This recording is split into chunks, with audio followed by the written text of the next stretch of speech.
बारिश जब आती है तो हम अपनी आंखों से सिर्फ मौसम को बदलते हुए देखते हैं। हमें लगता है कि भाई फाइनली इतनी भीषण गर्मी के बाद बारिश आ गई है तो ये हमें गर्मी से राहत देगी। लेकिन हमारे कल्चर में ऑफ कोर्स वेदर तो एक है ही रीज़न, बट हमारे कल्चर में बारिश का आना एक बहुत ही बड़ी हीलिंग प्रोसेस माना जाता है बारिश के आने को। सावन के इस महीने के पीछे एक सदियों पुरानी कहानी है जो कि जुड़ी हुई है समुद्र मंथन से। समुद्र मंथन के बारे में हम हमेशा बात ही करते हैं। मैं तो खैर आई डोंट नो कितनी बारी मेंशन कर चुकी हूँ और एक प्रॉपर वीडियो भी है समुद्र मंथन के बारे में जो आप देख सकते हैं। बट ये जो सावन की कहानी है और तीज की कहानी है वो भी समुद्र मंथन से ही जुड़ी हुई है। तो अगर आपको पता है कि समुद्र मंथन जब हो रहा था तो जब समुद्र को मथा गया तो अमृत के लिए मथा गया था, लेकिन अमृत से पहले एक बहुत ही लीथल और भयंकर हलाहल जिसको बोलते हैं पॉइजन निकला था, जिसको हलाहल नाम दिया गया था क्योंकि वो इतना ज़्यादा जहरीला था कि सिर्फ उसके फ्यूम्स से, उसकी जो धुआं है उससे जो निकलता था, क्योंकि वो इतना एसिडिक था, उससे पूरी सृष्टि खत्म हो सकती थी। तो उस समय जब देवता और असुर जब लड़ रहे थे और जब हलाहल निकला था तो सृष्टि को बचाने के लिए शिवजी आए थे और शिवजी ने वो पूरा हलाहल पी लिया था। उन्होंने वो हलाहल अपने गले में रोक लिया था, अपने गले में बेसिकली उसको छुपा लिया था, जिसकी वजह से उनका गला जो था वो नीला हो गया था और ऑफ कोर्स वहाँ से ही उनका नाम नीलकंठ पड़ा था। लेकिन कहानी वहाँ ख़त्म नहीं होती है।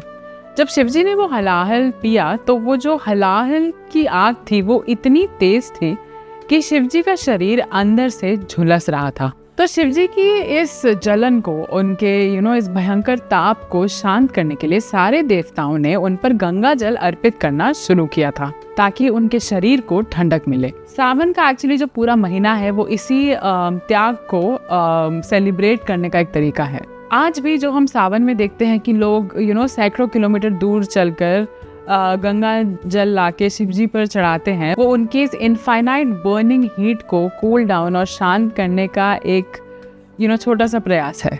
एक ऐसी बारिश जो जलते हुए भगवान को भी शांत कर दे। जैसे ही शिवजी का शरीर शांत हुआ, आसपास की जो धरती थी उसने वो पानी को सोख लिया और खुद को एक हरी भरी चादर में लपेट लिया। नेचर ने जैसे एक गहरी और लंबी सांस ली। लेकिन जब शिवजी इस ठंडक में एकदम अपने गहरे ध्यान में चले गए, एकदम डिटैचमेंट ध्यान में, जहाँ पे उनको दुनिया से कोई लेना देना नहीं था, उस ध्यान से उनको निकालने के लिए पार्वती ने एक बहुत ही लंबा और मुश्किल सफ़र शुरू किया। ये सफ़र या इंतज़ार बिल्कुल भी आसान नहीं था।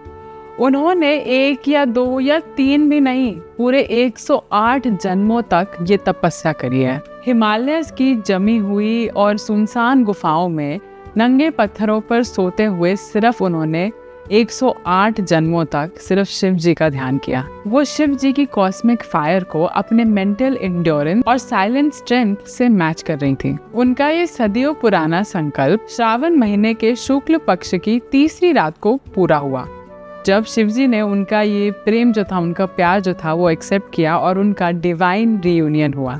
सृष्टि में फाइनली मैस्कुलिन और फेमिनिन एनर्जी का एक बैलेंस आया।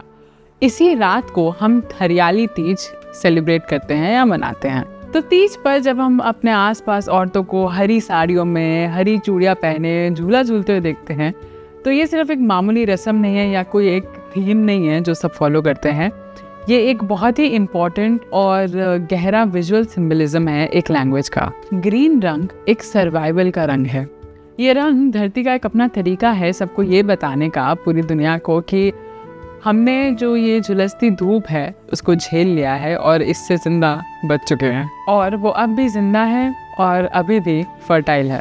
अगर हम वैदिक एस्ट्रोलॉजी में भी देखें तो ग्रीन रंग बुध ग्रह यानी मरकरी का माना जाता है, जो कि हमारे माइंड, इंटेलेक्ट और रिश्तों में एक बैलेंस मेंटेन करते हैं। इस दिन हम झूला इसलिए झूलते हैं क्योंकि हम खुशी, आज़ादी और नेचर के साथ इस रिकनेक्शन को सेलिब्रेट कर रहे हैं। तो इस साल जब आप मॉनसून में बारिश देखेंगे और चाय और पकौड़े खाएंगे तो याद रखना कि ये जो सावन का महीना है और जो हम मनाते हैं, ये एक कितने इम्पोर्टेंट त्याग को सेलिब्रेट करने के लिए मनाते हैं। ये एक ऐसे त्याग की कहानी है जिसने धरती को और हमारी सृष्टि को जलने से बचाया है। और तीज एक ऐसे ठहराव, एक ऐसे प्रेम की कहानी है जिसने एक वैरागी भगवान को भी दुनिया से और इस संसार से जोड़ दिया। ये हरियाली सिर्फ एक मौसम नहीं है, ये हरियाली एक थके हुए संसार की गहरी लंबी सांस है। It's a breath of fresh air and a moment where you relax.